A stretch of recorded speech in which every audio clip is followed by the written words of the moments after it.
attempting to make a tiki mask.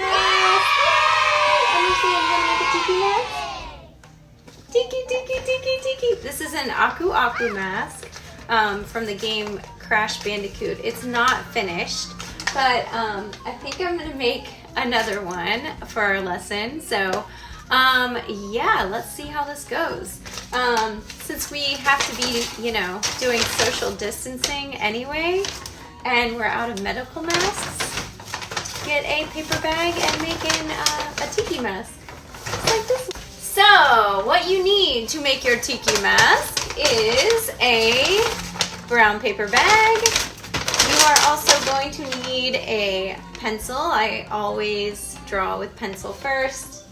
You will need oil pastels, and I have 2 different kinds. These are Crayola. All right, so we're gonna gather all of our materials. Right? Oh gosh. This is the one, our blank mask here.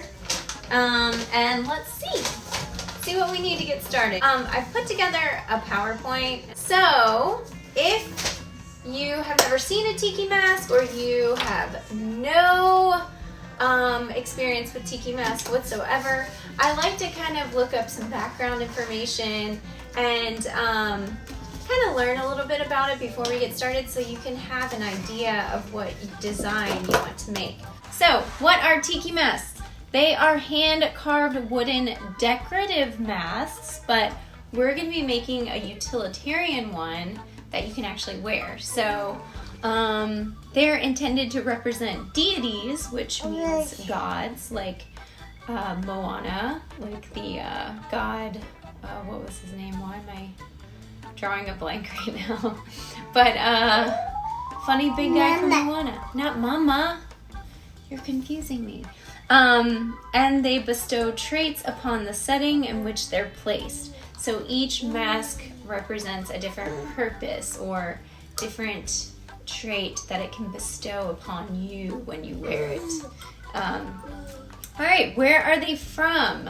They're from an area called Polynesia. Specifically, Hawaii is where I was. Here's what you need if you have gotten together your handy dandy, I just got mine, brown paper bag. On my website, I printed out, this came from a really cool website. I think it was called Stitch something. But she hand drew all these cool different designs for your mask. So you can basically pick different parts like the head, the nose, the eyes, the mouth, and it's really, really neat to use this. So the first step is to draw a sketch, but we're gonna kind of skip that step just to save time today. And what I like to do is separate my bag into 3 separate parts. So if you fold it in half, you have 2 parts. No, Emerson. She's trying to pull down the camera. But if you fold it into 3, you have room for like the head, the eyes, and the mouth. So now we kind of have 3, 1, 2, 3 right there. So this would be the head. The eyes of a real face are usually in the center, so they would be right here. But this is a mask and it's representing like a tiki god. So it can be anywhere you want it. This is just kind of a guideline to show you where to put things. Do you want one? Oh, now I like to start with the eyes. And since I want to do a god, yeah, I want to do a god of like peace, that one god, the nice one. I am going to start kind of in the middle here, and I'm going to use pencil, so it's not going to be really easy to see. But that also makes it easier to erase, and it makes it easier if you make a mistake. So those eyes right there. So if you slant the eyes in like this, like a diagonal line, they're gonna look kind of angry. Back, they look kind of sad. Straight, they look kind of normal. So I'm gonna do kind of a curved up. So the eyes look like friendly eyes. So basically just like that. And then I like really big eyes. Actually, they're looking kind of sad. I think I slanted them too much. And do the eyes have to match? Do they have to be symmetrical? No, they don't.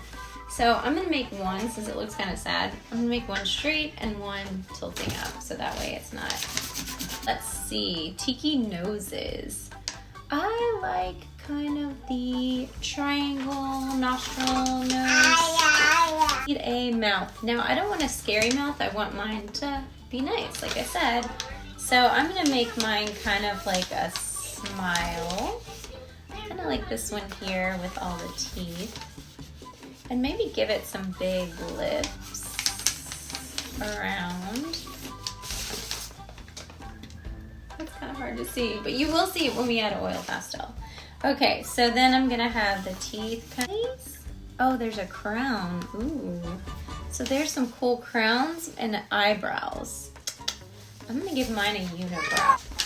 Now that looks kind of like a crown, but it's a unibrow. And I'm gonna put like a triangle up here. Just add some cool stuff around. Okay, now it's time for oil pastels. Now color. Again, I like to start with the eyes. The Agu Agu mask. I don't know if we'll have room here. Now, hopefully your oil pastels have more than one shade. Like my Crayola ones, there's like a light blue and then a royal blue, a regular blue. This one I really like because it has even more shades of blue. So I like to start with, you could start with the lightest or really any blue, but I'm going to start with the eyes. And really, you don't have to be super neat. Sorry. You do want to color obviously in the lines, but oil pastels are about blending and building up layers of color. So I'm just going to start with blue. My little assistant here is amazing. All right, see? So I just laid down a kind of a patch of color. It really starts to pop when you start adding color. So I'm going to start with either white or a really light blue. All right, so I'm going to start in the center of the eye. And I'm gonna do little white circles here. And it just starts blending with the blue. I love it.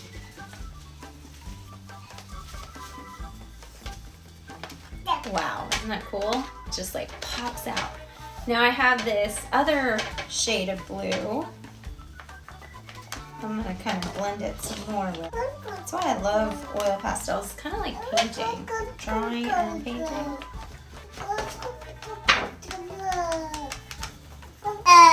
Wow, doesn't that look cool? And then you have oil in your fingers, so you can actually like start blending this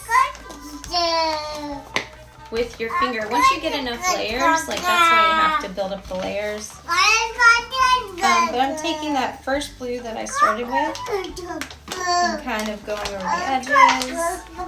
So there's the first eye. And it has lots of different values of blue, which I really like.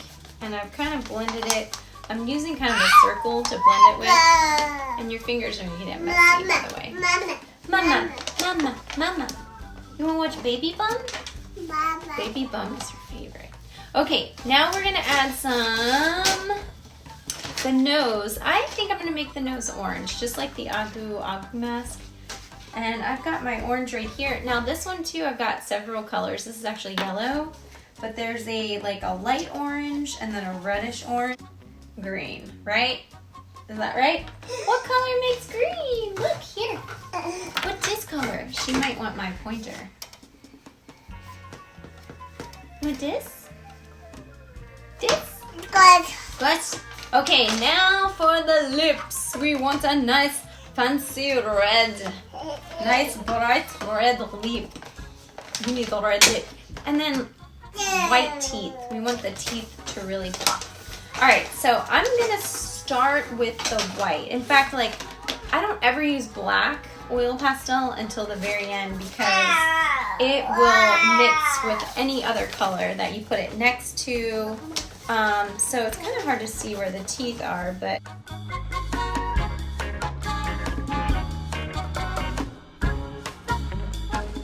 down a base of color. This looks terrifying.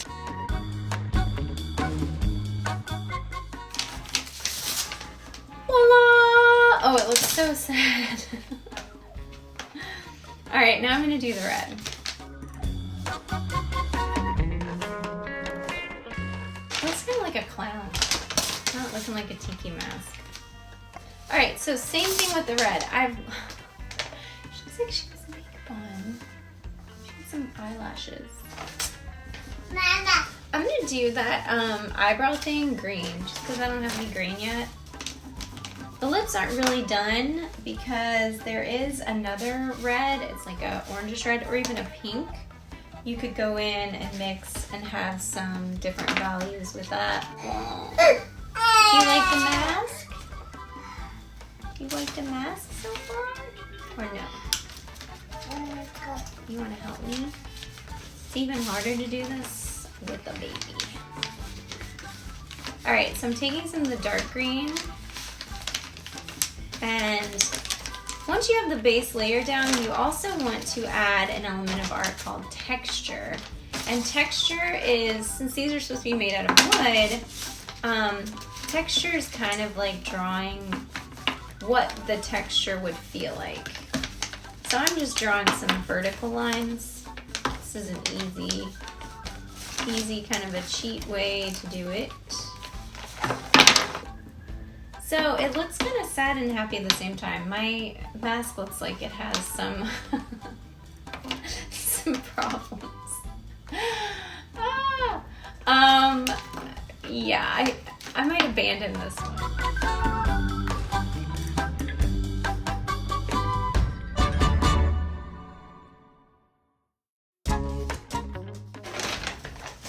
The reason why I'm going to do this, it's a little further along, and I know Rudy is going to love this. He's going to like freak out. So basically, I did add the black outline. I said I don't use the black until the very end because it will mix with the other colors. I actually cut out some little holes so I can see out of the mask, and I also cut out some kind of half circles out of the sides to put down on my shoulders. So I've already added the black. To do the wood texture, I kind of go over and just make a rough edge. I know that's kind of hard to see there. I'll put it down here so you can see. Okay, so I've kind of added that little wooden texture there. What's on your side of it? But so this has texture, that does not have texture. So you can kind of see what the texture looks like there. I wanted, besides adding that texture at the top, I also want to add the little leaves at the bottom, but Emerson says it's about time for us to say goodbye. So she's getting kind of tired. So we're going to call Rudy up here and we're going to see his reaction. I have to show you something. Ah! Do you like it? Yeah. How do I look? Ooga, ooga. Come here. It looks awesome. Is there anything I need to add to it? Come here. Feathers. Come over here. Feathers. Okay, Rudy says I need to add feathers. Where else? What else? I think that's it. That was our first live lesson. Hopefully it wasn't too hard to follow and Emerson wasn't too fussy. She is not feeling well, so hopefully it's not the coronavirus, right? We're under quarantine, so we have lots of fun art lessons that we can do under quarantine. So you want to say bye-bye? Bye! See you next time. We'll try to do, when? Friday, Monday? What day? I don't know what day yet. So we'll see when our next one will be. So see you later. Adios. Bye-bye. Message me and let me know what a good day would be. Like.